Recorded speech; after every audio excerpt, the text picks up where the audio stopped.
got too freaking hot outside, so I apologize that it cut off. Tomorrow will be a much better day of filmmaking. Whenever it gets too hot outside and the camera cut off, it usually does this. This ain't the first or the second time it's done this to me. It's actually the fourth time it's done that, where the video gets broken up into 3 or 4 parts. All right, continuing the Karate Kid. If it wasn't for the Karate Kid, you would have never got sequels. You know, the story about Johnny being a bully, and then you got the main character, you got Mr. Miyagi and the original characters. And then finally we got to the sequel where it showed the fallout from the first film. Then you got Karate Kid 3, then you got Part 4, Part 5 with Jackie Chan and Will Smith's son. That was a reboot. So you spun off 4 films, and then 25 or 30 years later, we get a television show called Cobra Kai, because it's a callback to the first 2 films. And basically, you have all original characters with a new generation. You know, Johnny's got a son. You know, the main character's got a son. And basically, you see the original characters. And it got 2 seasons, so you know they done something right with this concept. And I can't wait for season 3. If it wasn't for the Karate Kid, you would have never got 4 films, 5 films, and a television series. So you got to include the Karate Kid. All right, coming in at number 13 is Crouching Tiger, Hidden Dragon. Now, this is a martial arts movie that I watched when I was in junior high and in high school.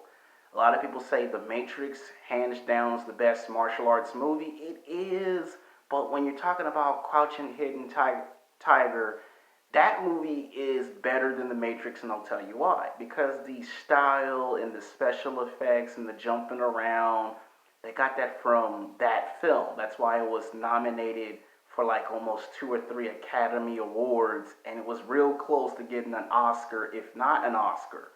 And it spun off a sequel 10 or 12 years later. It got a highly anticipated sequel where you got Chung Young Fat, you got Michelle Yeoh, and the main character was actually a woman.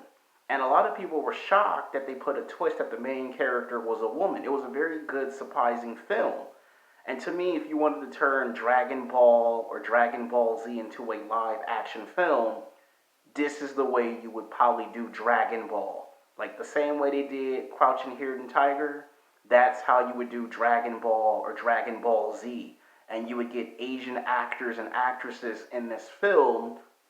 You would have Goku, you would have Vegeta, Gohan, Krillin, Piccolo, if you took this style of martial arts with the good storytelling, with the good background, and spin off a sequel.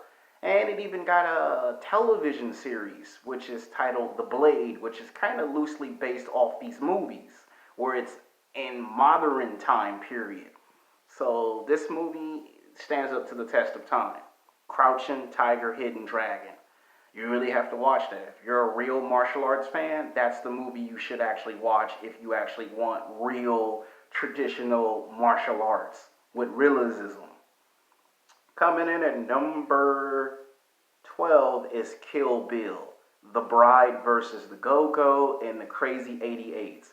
Now, what I love about the first film that Quentin Tarantino produced, written, and directed, it doesn't just come off as a critical acclaimed martial arts film. It comes off as a masterpiece because it's the embodiment of martial arts, good versus bad, right versus wrong, when this is the right time to get someone back for wronging you in society. And Uma Thurman, sorry if I butchered her name, is actually the main character. And the fact that she put on Bruce Lee's yellow jumpsuit was a callback to the movie called Game of Death, which a lot of us did not see in the 1970s and early 80s, but it was a good callback. And it had sword fighting. And the fact that she got to fight over 100 people in the movie was really very well good. You got David Carradine in that movie, Michael Manson, Vivica A. Fox, Samuel L. Jackson in the sequel. You had Lucy Liu, which was a good portrayal. It was 2 female characters going head to head.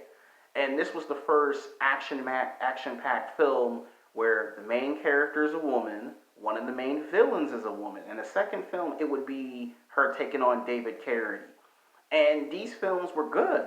Both of them were well received.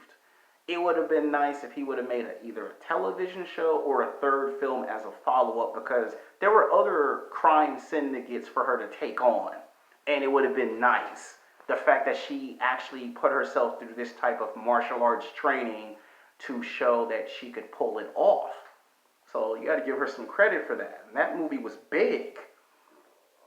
All right, coming at number 11 is David Carradine in Kane, Kung Fu, The Legend Continues. Now, this was a very good television show. Remember, in the 1960s, Bruce Lee wanted to create his own television series called Kung Fu, The Legend Continues, which he had a different name and a different title. And at that time, Hollywood was kind of prejudiced towards Bruce Lee and took the idea but had David Carradine play the main character. And the show ran for 6 seasons and had 3 films.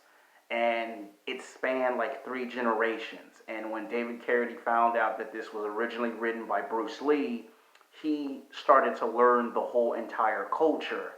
And as David Carradine said himself, this had a strong, powerful effect on him. He started doing everything martial arts, drinking the tea, speaking the languages. A lot of his martial art films he would do in the cities and the states of those countries. That's how much of an effect it had on David Carradine. Now, unfortunately, he passed away like some 10 years later. A lot of people to this day are heartbroken because he did these 2 movies that was supposed to be a callback to Kung Fu.